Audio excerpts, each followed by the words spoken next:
Binswanger, the HB in HBTV. Today is Ask Harry Anything.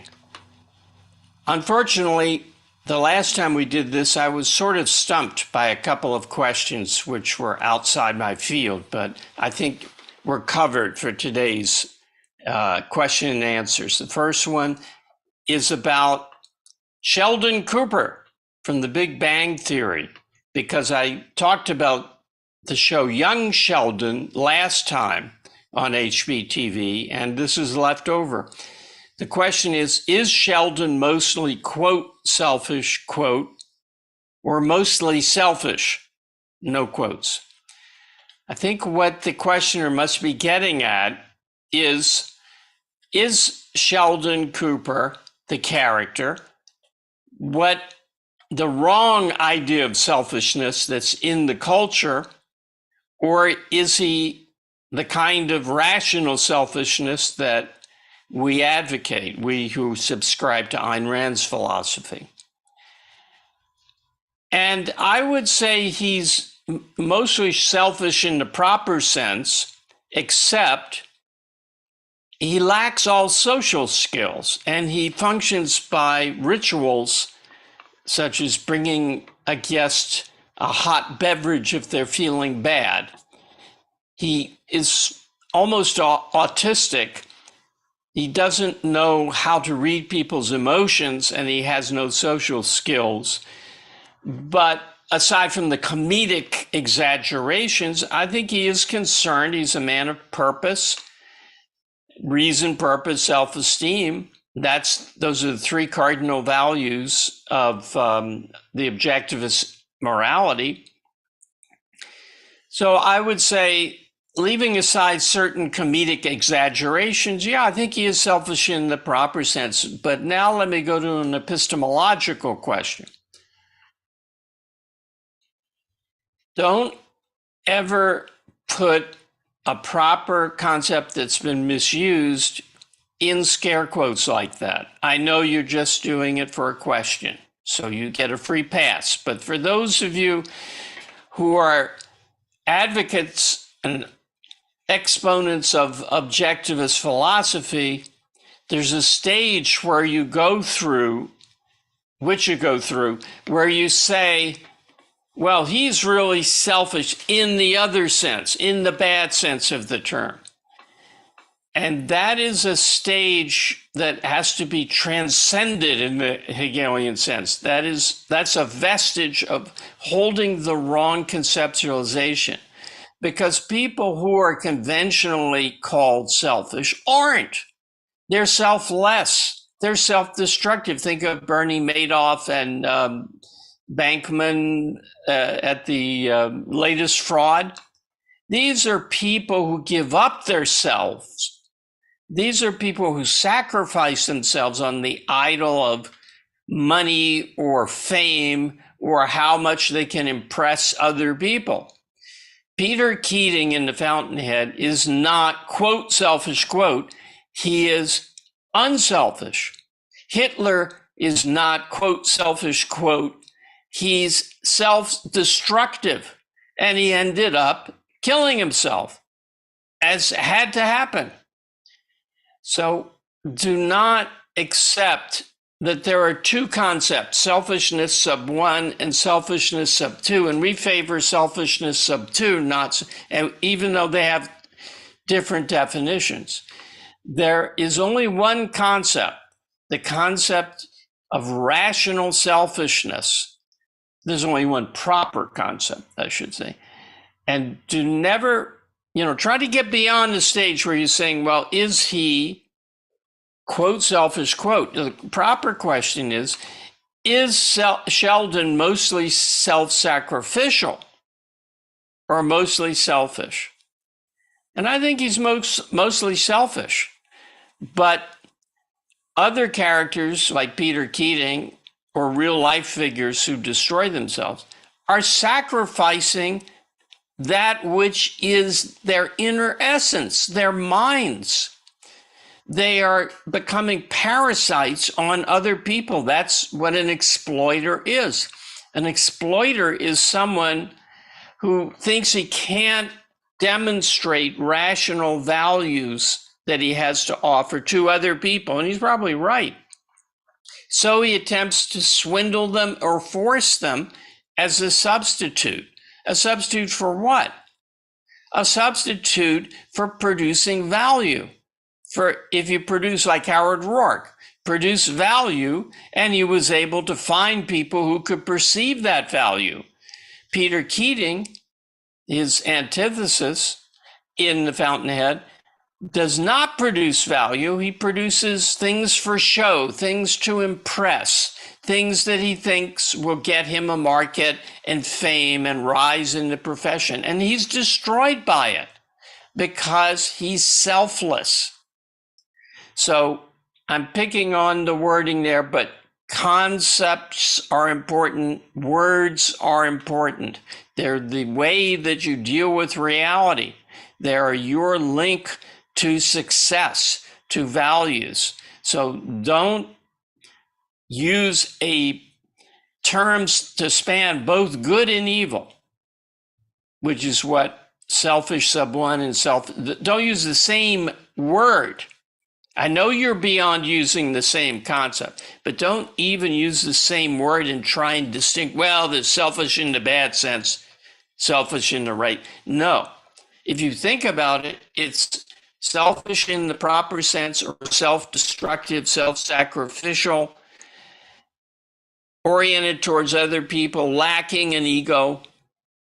The other way that you see this is when they say, boy, the problem with Hitler's had an enormous ego, or on a lesser scale, these Hollywood actors have an enormous ego. They always have to be flattered. If you had an enormous ego, you wouldn't need to be flattered. You wouldn't need to force people. You wouldn't be that connected to other people. You'd be self-sufficient unto yourself. So the problem with these people who exploit other people, use other people, demand affection and approval from other people, is they lack a self. They're not confident in themselves. They lack an ego. Next question. Well, there are two questions actually that are the mirror image of themselves. One question is, people in academia have an extremely hard time processing causality and integration. Well, yeah, it's almost worse than that. It's almost a glamorization. And here's the real question. Are universities giant disintegration machines? And a later question is, I'm a longtime objectivist. It boggles the mind that we're not further along culturally. Why is that? And by further along, he means that objectivism is not more widely accepted in the culture. Why is it? Why is it so slow to make progress? Well, because the answer to the first one, the universities are giant disintegration machines. So there's a man named John Dewey at the turn of the century who created progressive education. And you can read Ayn Rand's view of the destructiveness of this philosophy and approach to education in her article, The Comprachicos, which is in Return of the Primitive, which I think now has a new title. It's an amazing essay on education and how it creates little obedient robots who can't think. So yes, universities as the pyramid, as the peak, the apex of the education institution, is grinding out people who can't connect. The question goes on to say they are adamant, the universities, students don't identify commonalities and start putting them together. Boy, let me give you an example of that. There was a professor at Berkeley who I worked as a teaching assistant for, who assigned a paper to a class that was really on objectivism. It was a reading course in objectivism that students arranged to have. And that's why I was there. It's a long story, but he liked a lot of things about objectivism. And he said, I'm 45% an objectivist, he told me over lunch when I arrived. That sounded very good to her. I realized that means the controlling interest is non-objectivist. And that's what turned out. So he didn't like the fact that Ayn Rand identifies Kant as evil and destructive. So he assigned us to write a paper on one of Kant's works. It's a work on ethics, and it's really a disgusting piece. It has one of the most evil passages that I've ever read in philosophy, and that's saying something. So the students were all taking the course because they were interested in Ayn Rand. And he wanted to knock out of them the idea that Kant was a bad guy, because he didn't believe that. So he assigned, take this book and answer the question of whether Kant believes that human beings are ends in themselves, which is the language he uses, and it's also the language Ayn Rand uses, but they mean the opposite thing. So one student in particular wrote a paper saying, in this work, he talks about reason, but what he means by reason is a mystical faculty of intuition that grasps a noumenal reality, as he calls it, another world of things in themselves that ordinary thinking can't ever penetrate to, and we can't ever know anything about except through pure reason, which is a kind of intuition. So the professor, and here's the point of the whole story, the professor gave him a D or an F, saying, you brought in his position on reason, and I didn't assign that. I wanted you to go by what's in this book, and the noumenal world and the phenomenal world is not in this book. So he flunked the student because the student identified a wider connection and started putting things together. I forget whether there's a D or an F.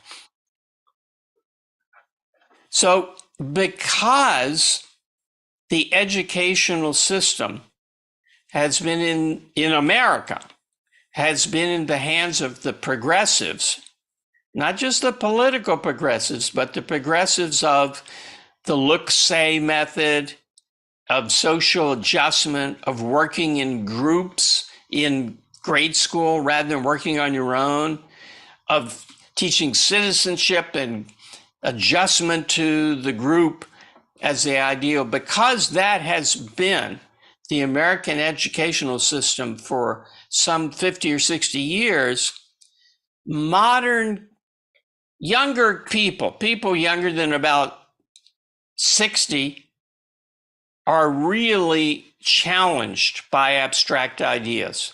And generally, they don't want to hear about them. Now, there's a tendency for every generation to think the next generation is all messed up. But I'll give you an example. When I was in college, there was almost no one who would admit to believing in God. There were a few people in the Christian anti-communist crusade who were looked upon by everybody else as wacko. They had a small chapel that could only hold about 30 people. And religion just wasn't a factor. That changed as people couldn't think any longer. They couldn't connect that religion contradicts science. They were pro-science, pro-technology, but they didn't see that this contradicts a belief in a spirit who created the universe out of a wish, because they didn't think abstractly. They never considered that. And another data point, two of my friends who I picked as friends below the age of 14, one of them was my best friend when I was 4. Two of them out of my, small circle that I know about have become virtual objectivists. Now, if you have friends today who come along to objectivism despite progressive education, I want to know about it. Why is another data point? Why are English students, that is, students in England and Great Britain, why are they so much more literate, articulate, educated, rational than American students? Because John Dewey was an American. He had his biggest influence in America. So there's a lag time before these ideas have rotted away the brains of the younger generation in England. They say that Canada is a halfway house between the United States and the United Kingdom. And I had several Canadian friends who were objectivists, and I observed that the papers their students wrote were miles above the papers that my college students could write. And I attributed that, again, to, they're not completely under the sway of progressive education. So I think the real reason why we're not further along, now I'm not saying why we're not in an objectivist utopia, but why we're not markedly more further along is the influence of John Dewey. And John Dewey is a product of Immanuel Kant. He's the guy who derailed the Renaissance and the Enlightenment, and his goal was to save religion from science. And unfortunately, he's largely succeeded in that goal. What is the test of whether something is considered misleading? This is entirely different now. What is the test of whether something is considered misleading but not fraudulent in advertising? Omitting important details which some people would find relevant. For example, ice cream with no milk fat, calling it ice cream when it has no milk fat. This is the area for law. This is one reason why we're not anarchists. There's no bright line test that you can say, well, should ice cream always have milk fat? If it has no milk fat and they call it ice cream, is that fraud? That has to be adjudicated. There has to be a single law that comes out of court decisions. And there are options on this. It's not like society is going to fall if you say you can call it ice cream without milk fat. Or you can't. Either way, that's a kind of borderline case that doesn't make a lot of difference, but there has to be a decision. The makers of ice cream have to know what's legal and what isn't. And there's a big role for law courts, trials, juries, and they hammer out something and that becomes precedent. And then businesses can work within that if they know what it is. What they can't work within is a bureaucratic committee of changing makeup that rules on these things one at a time and then changes the rules 2 years later when the opposite party takes power. They need to know what the law is, what's permissible and what isn't. That is, what will be punished and what will not. Now, obviously, to take a non-optional case, if you call it ice cream and it's made from rat parts or has rat parts in it, you're committing a fraud. You're getting money that no one would give you if he knew what he was buying. Fraud is an indirect use of physical force because You do not get the real consent of the person who pays you. You get a consent to something other than the transaction that takes place. So you're holding his money by mere physical possession. It's still rightfully his, and you've stolen it through deceiving him about what is going on. So it's an important thing to realize that you don't have to answer all these little fussy questions in advance in order to have laissez-faire capitalism and the actual operation of a proper governmental authority. Here's another question. Altruism and death-worshipping philosophies that you discussed, does their immense popularity and dominance stem from a metaphysical era of life being a zero-sum game? Now, you know what that means, right? A zero-sum game. It's like poker. Every dollar that one person wins, someone else lost. Now, life is not a zero-sum game. If it were, how would we have gotten out of the cave? Where did YouTube come from? Where did our clothes out of synthetic materials come from? Were they in some cave that the caveman had and we changed them around, and so now you have them, but Og the caveman doesn't? No, these things were invented. Wealth is created. So that's the issue. Do you recognize that wealth is created? It doesn't just shift around. Do I think that the bad philosophy is popular because people don't get that? No, I do not. I think it's the other way around.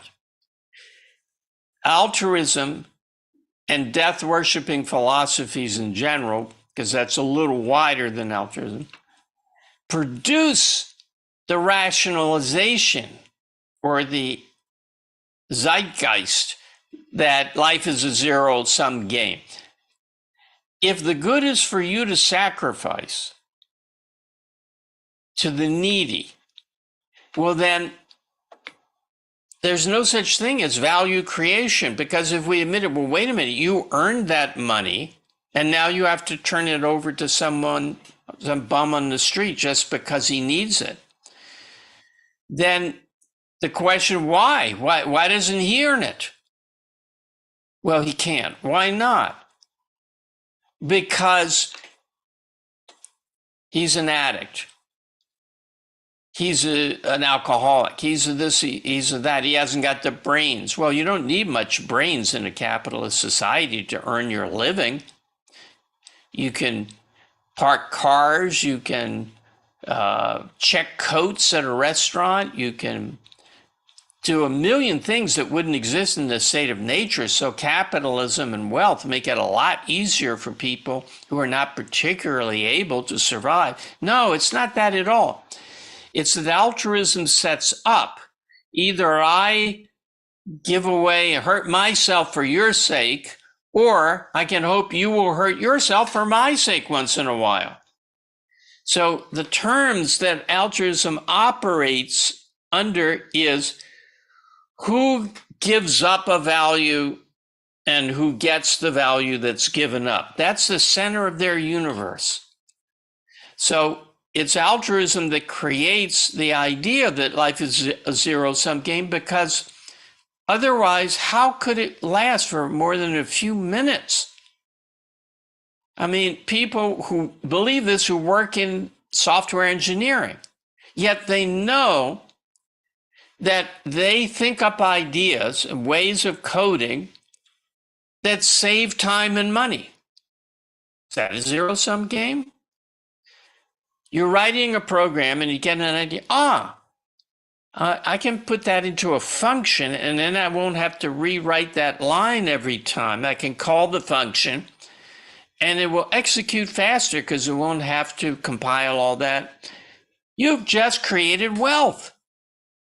Time saving is wealth saving, because time is money and money is time.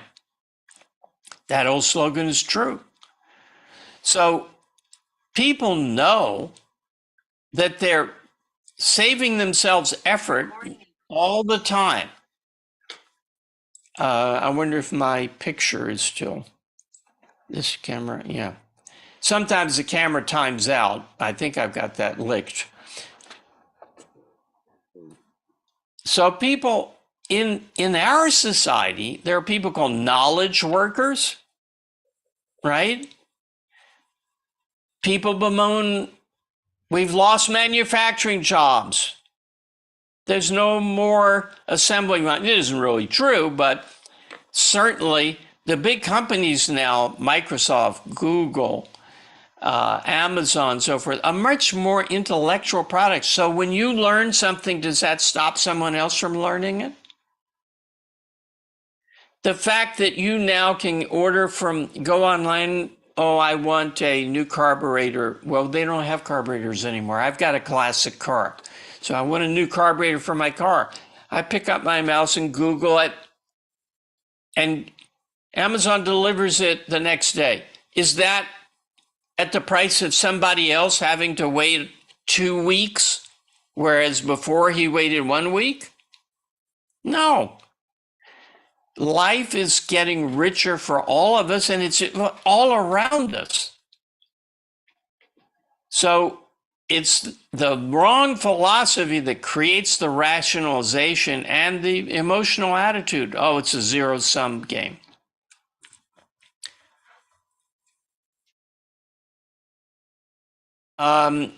I know Rand said she didn't know much regarding gun issues to speak of, but did she ever comment on guns to you in person?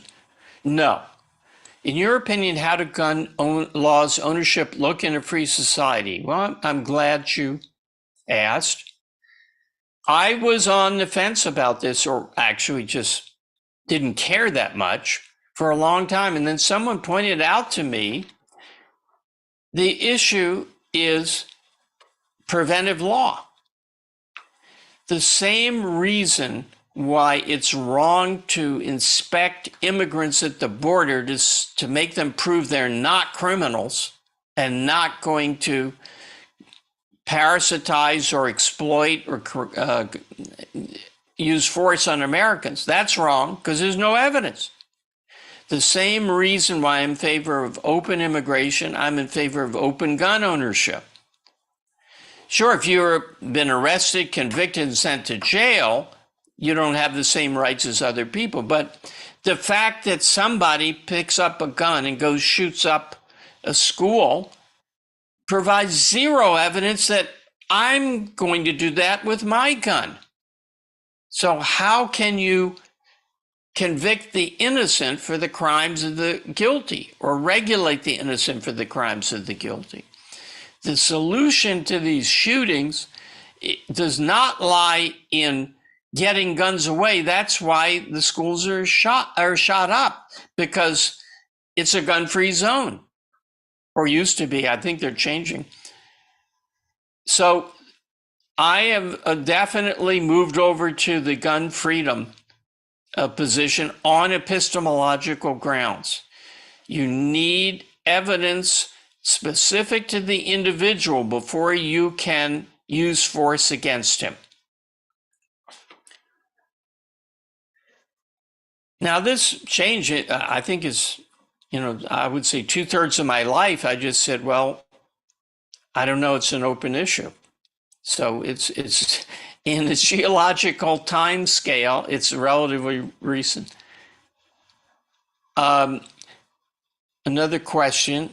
How can claims from someone else be as epistemologically sound as claims that are self-evident? No, that is self-validate. For elaboration, take, for example, a professor teaches that evolution is fact versus the claim that there's a spoon on the table. With the former, one can at least evaluate the professor's credibility, but is that a proxy to the latter's mere observation of the table? No, it isn't.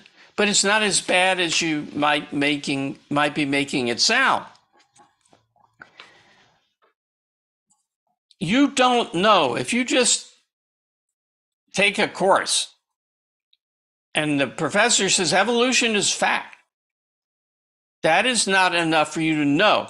That is enough for you to say, well, what are his credentials? Is he in a position to know? And if you go through certain vetting of the expert, you can say, well, it may be that evolution is fact. It may be, not that it is. To know that it's a fact, and what good would it do you to say it's a fact? Suppose we gave free tickets. Okay, if your professor says it, you can say it's a fact. What do you know? Well, the professor said something I'm vaguely familiar with about the tree of life being a tree of descent is a fact. Well, that's not knowledge. That's picture thinking. To know is to bring your consciousness in contact with reality. So the thing to do is to ask why. What makes you say it's a fact? And then he can bring forth evidence. So no, it is not a expert testimony, even from a proper expert, is not a means of knowledge. It's a means of possibility, a means of forming a hypothesis, a reason to look into it further if you care. And incidentally, about evolution, it is a fact, and you should care. And there's wonderful things to read on it, explaining how we know it's a fact. The principle of natural selection I used in my doctoral dissertation. That was the core of my argument for all living organisms, and only living organisms have genuine goals. But that's another story. So no, you cannot, it's not just that, oh, it would be nice if I could take his say-so as proof, but I can't do it. Unfortunately, epistemology won't let me. That's just not a way of knowing something. So what you would have if you committed your consciousness to it, oh, he says it's a fact, so it's a fact, would not be an awareness of anything, or not of anything much. You know, you might believe there were dinosaurs a long, long, long time ago or something, but what would you have if you claimed to have it? All right, I will answer one more question because it's short. Why did Ayn Rand make Eddie Willers have the fate he had? Alone in a desert, maybe even dying. What exactly was Eddie's flaw? He seems like a really good person. He had no flaw. He was a really good person. And the question is a proper one. Why did she do that? To dramatize the fact that the average person, which Eddie represents, the average person, even if perfectly moral, depends upon the great achievers and producers and the heroes, that he cannot progress or survive even in a collapsing economy if the best minds withdraw. So it's to make a point. And we don't know that he's going to die, but he's in trouble. So when the heroes can't function, the average man is in trouble. That's what it's there to dramatize. I think that's enough. We're a little bit over our allotted time, so I'll see you next week on HBTV.